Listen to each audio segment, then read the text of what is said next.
Benvenuti in un nuovo fantastico posto, ragazzi. Andiamo a farci un drink, raga? Sì, che ce n'è di bisogno. Alle nostre spalle c'è un cocktail bar particolarmente interessante all'interno di una zona di Londra altrettanto interessante. Trattasi del The Connaught. Sei pronta, Franci? Sono nata pronta. Andiamo. Non le fate queste cose che lasciate la camera qua, che ne trovate 4 quando tornate. Come ti viene meglio, tanto ormai. Dietro le quinte. Giano, Francesca, benvenuti. Raga, un'entrata così regale mai da nessuna parte ever. Wow. Allora, siamo qui dentro prima dell'orario di apertura perché non si possono fare filmati nel momento in cui ci sono altri clienti e quindi siamo stati gentilmente accolti un'oretta prima. Franci sta flexando. Connaught Bar. Che cosa bisogna assolutamente prendere? Qual è il signature cocktail? E il martini? Decisamente il Connaught Martini che serviamo al Connaught Bar da ormai 15 anni è un po' il drink che ci ha fatto diventare una destinazione. E allora lo assaggiamo molto volentieri. Magari 2. Oh, ecco, mi racconti per favore come si fa a distinguere tra un ghiaccio ben fatto e un ghiaccio... Rapportandoci agli chef, non si può chiedere a uno chef di cucinare con microonde, no? Sì. Così come non si può chiedere a un bartender di fare un buon cocktail con un ghiaccio di bassa qualità. Questo qua, che è ghiaccio raffreddato lentamente, è completamente cristallino. Basta prendere un contenitore isolato, lasciarlo aperto, così che il freddo, diciamo, entra solo da una direzione, spingendo tutte le impurità alla base del ghiaccio, che poi possiamo scartare.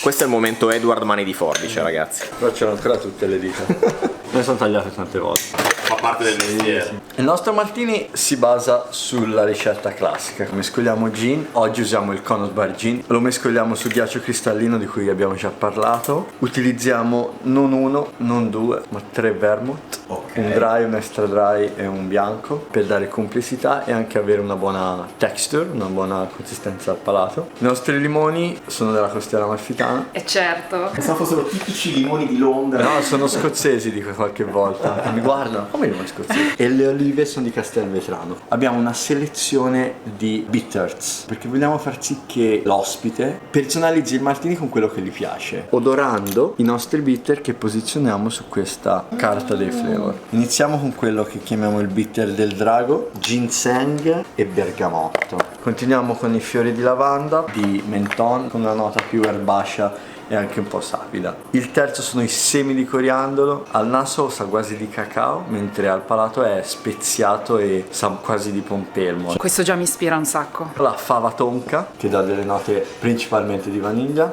però in questo bitter usiamo anche nocciole d'albicocca, quindi sa quasi di marzapane. Da ultimo abbiamo il cardamomo verde e nero, affumicato, balsamico e mentolato. Posso decidere per te? Sono solo 20 anni che decidi per me. Io andrei di coriander e cardamomo. A me piace con il limone, però suggeriscimi tu. E a me Franci come piace. Con oliva, Gianni. Ok. A te piace con l'oliva? Se non fosse chiaro, Franci è il mio tutore. Tanto poi ce lo scambiamo. Non preoccupatevi amici, io verrò fuori alla distanza. Il nostro martini come ricetta, come proporzione, usiamo 5 parti di gin, 75 ml di gin e 15 ml del nostro blend di vermouth, 1 a 5. È la proporzione classica da libro o non esiste? È una delle cose più dibattute del mondo quanto vermouth va in un martini. Ok. C'è chi non ce lo mette, c'è chi ce lo mette e lo butta. Secondo noi è abbastanza secco, c'è chi dice che quindi 1 a 5 è wet, molto meno secco. Cioè non è come per dire il Negroni, è un po' più facilmente codificato parti uguali. Il martini questa cosa non ce l'ha. Quindi si litiga anche nel mondo dei cocktail bar, non è solo se la mozzarella è più buona a Napoli o più buona in Puglia. Come dice il nostro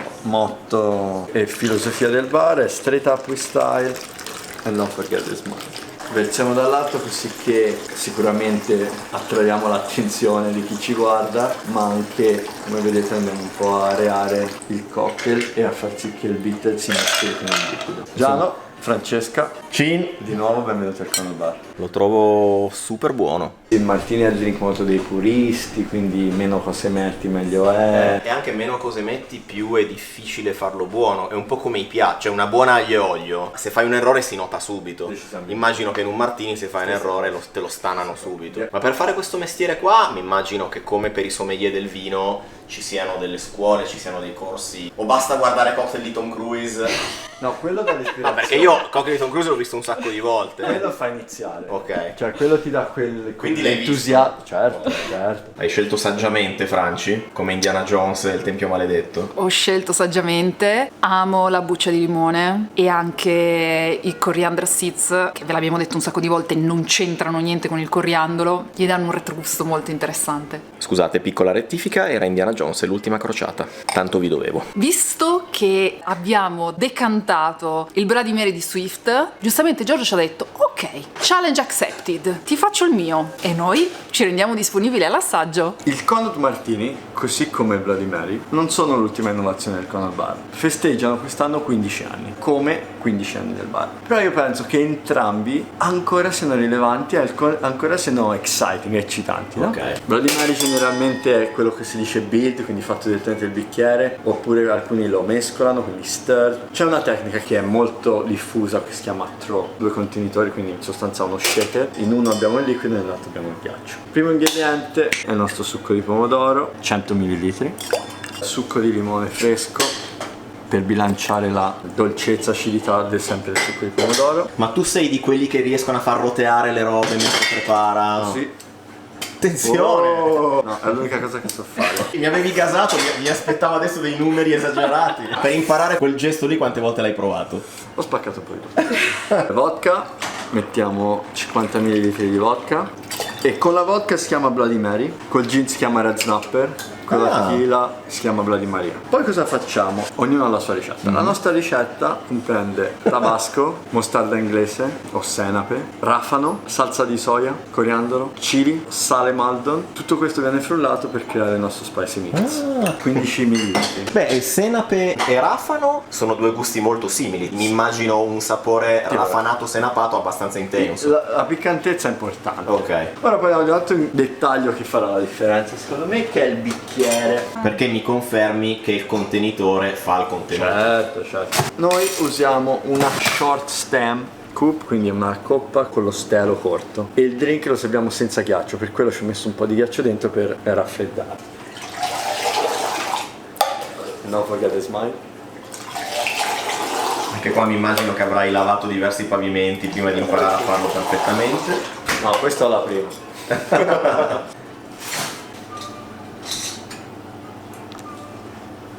Bene. Il classico gambo di sedano penso proprio che non funzioni in questo caso, vero? Quindi proviamo a fare un'altra cosa. Questa mattina il buon Matteo ci ha estratto mezzo litro di succo di sedano fresco. Quando mi hai messo il gambo di sedano sopra, io erroneamente ti stavo per dire ma no, ma il sedano ci vuole. Noi diciamo sempre doesn't matter what you do but how you do it. Quindi con la nostra freschissima aria di sedano andiamo a decorare e finire il nostro cocktail. E anche il naso dalla sua parte usiamo un po' di noce moscata. Giano, France, Bloody Mary del Connaught Bar, per voi fatemi sapere. Sono gasatissima. Mi sembra di essere nel paese dei balocchi. Ma la mossa giusta è stata sfidarlo dicendogli che era più buono dall'altra parte. Sì. È molto dissetante. E sai cosa mi piace? Il succo di pomodoro di per sé vira quasi sul dolce, mentre la parte schiumosa gli dà la parte sapida. Qua poi abbiamo una pizza margherita, poi abbiamo il nostro crispy sushi selection, teriyaki beef, soy salmon e avocado. Il riso è fatto in un cubetto come sarebbe il sushi, però poi viene fritto con farina di riso. Franci, hanno fatto anche la pizza, meglio di così proprio, non potevi cadere. Posso assaggiare il Bloody Mary? Devi Che sono lì assaggiare con il gli Bloody occhi a Mary. cuori che lo sto fissando. L'hai richiesto col tranello. Wow, mi piace tantissimo la spuma sopra di sedano che dà il gusto, ma effettivamente non è un elemento estraneo, come se tu ci mettessi dentro un gambo che sì, lo utilizzi come un cucchiaino, però poi alla fine mica te lo mangi, tra l'altro ti rimarrebbero tutti i filamenti in bocca. Funziona un po' come filtro quasi, no? La freschezza del sedano introduce al pomodoro in una maniera differente. Grande fan comunque. comunque. Wow! Assolutamente. Sì. Dalla faccia sembravi British. C'è un icebreaker magari? Icebreaker è bellissimo. Siccome il Connaught Bar non è Giorgio Vargiani, fondamentalmente Jacopo Perrone è quello che ha iniziato tutto, però il Connaught Bar è un team. Ora abbiamo Daniel Selby, detto il prof. Icebreaker, abbiamo creato questo drink perché rappresenta un momento, direi, abbastanza tipico quando si entra dentro un bar. Quando entriamo in un posto a noi sconosciuto e ci ritroviamo che dobbiamo rompere un po' il ghiaccio. Iniziamo con un succo di banana che viene fermentato per 5 giorni assieme ad un bacello di vaniglia per sviluppare queste note acidule e trasformare un pochino lo zucchero. Prepariamo del pisco, Barsol, Appleton 12 rum e dello sherry amontigliato e andiamo a lavarlo tecnicamente con un burro di arachidi arrostito. Una generosa porzione. Parliamo di 70 ml. Un pochino di zucchero perché all'interno del nostro pre-batch abbiamo anche un pochino di verjus e quindi qua dobbiamo dare un po' di balance al drink stesso e lo andiamo a miscelare.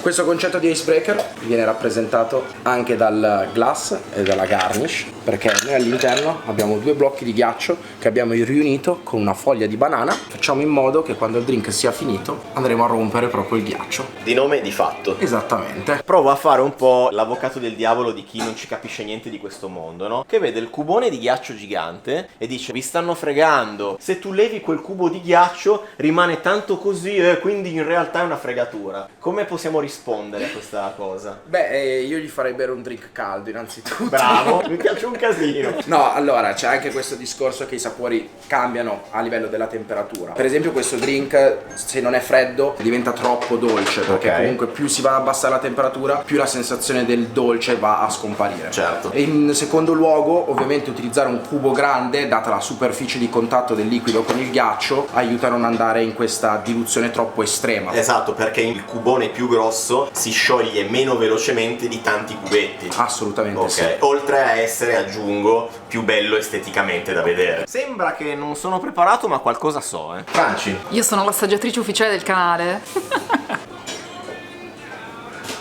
Si è creato Un hype incredibile, una suspense.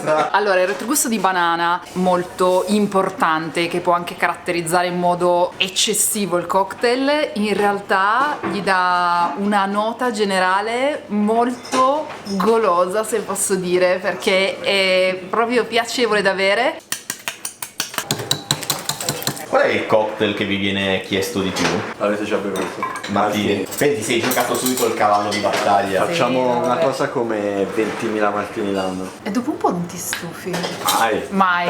Giustamente, perché ti stai... Cioè, perché la cosa bella del martini è che parli con la gente, conosci le persone nuove. Finiamo con lo spray al mandarino verde. Sono il mio quinto cocktail. Wow. Allora, mi piace un sacco la parte leggerissimamente frizzante, perché ovviamente essendo combinata con altri ingredienti lisci si perde. Il sapore di mandarino agrumato si sente tantissimo, ma è delicato, cioè nel senso si sente ma non è così overwhelming rispetto agli altri ingredienti. Esteticamente è bellissimo. Franci, l'inglese lo possono usare loro che sono qua da 10 anni. Ho capito, ma Tu se io... dici overwhelming lo sai che fine fai nei commenti, Bello, questo già lo difendo con le unghie e con i denti. Mi mangerò la pizza allora. È colpa nostra, ragazzi, che abbiamo freddato la pizza, perché è una figata chiacchierare con i ragazzi qui e quindi la pizza l'abbiamo un attimo lasciata da parte. E aveva un aspetto buonissimo. È ancora buono. Adesso vi andremo a presentare l'ultimo drink, si chiama Kinder Joy. Quello che volevamo rappresentare era appunto la gioia che si vive all'interno del bar, che il più delle volte è molto frizzante. È un drink a base di tequila, mezcal, del liquore al peperoncino e al pomodoro e una soda al pompelmo. Quello che andiamo a fare alla fine, andiamo ad aggiungere dell'anidride carbonica e andiamo a rimettere tutto nelle bottiglie di champagne, perché la felicità qui arriva solo in grandi formati. Apprezzo già solo il fatto che tu con una mano stai impugnando una bottiglia che sarà almeno 5 kg. E andremo a finire sopra con un'essenza di pompelmo e basilico, quindi questa nota molto più erbacea andrà a complementare il drink. Salute! Delizioso. Franci riesce ancora ad argomentare. Poco, quindi prendo un'altra fetta di pizza, che nonostante si sia freddata è deliziosa. La cosa bella è che il riso ha questa crosticina croccante esterna che è molto gradevole. Tartufo, Wow. buonissimo. Ragazzi, ma che posto pazzesco che è il The Connog. Innanzitutto, orgoglio italiano. L'hospitality italiana a Londra va da paura, eh. Secondo, da un punto di vista di cocktail e di spiegazione che abbiamo avuto, secondo me è il più bel contenuto sul canale che abbiamo in questo momento, e soprattutto di un livello di professionalità che va oltre l'inquadratura della camera. Bei cocktail, belle preparazioni, ci hanno spiegato un sacco di cose che non sapevamo anche tra l'altro, e non avete visto tutto il giro che ci hanno fatto fare all'interno del building, che è veramente pazzesco. Un cocktail medio qui costa intorno alle 23-26 sterline. Non è poco, ragazzi, ma vale l'esperienza, vale respirare l'atmosfera all'interno del bar. Prima di uscire ci è stato lasciato questo fogliettino qua, non è altro che un forse ti interessa anche, mi spiego meglio. Poi andate a bere al Connaught Bar e una volta uscito ti dicono: benissimo, guarda, ti lasciamo questo tagliando dove ci sono scritti secondo noi quelli che sono gli altri cocktail bar di Londra che meritano una visita, e se vai di che ti mandiamo noi. Ci sono altri nomi che se volete sono banalmente dei competitor di Connaught Bar qua a Londra, e mi piace questo fatto che a Londra non c'è competizione Ma c'è community. Questa è veramente una menzione di lode per questo posto e in generale per il modo in cui si comportano qua le persone. Io farei anche una menzione di lode a Giorgio. Giorgio, grazie, perché senza di te tutto questo non sarebbe stato possibile. Grazie anche a tutti gli altri ragazzi che hanno preparato i cocktail. Franci, chiudi questo video come solo tu sai fare. Ci vediamo al prossimo video. Apsh.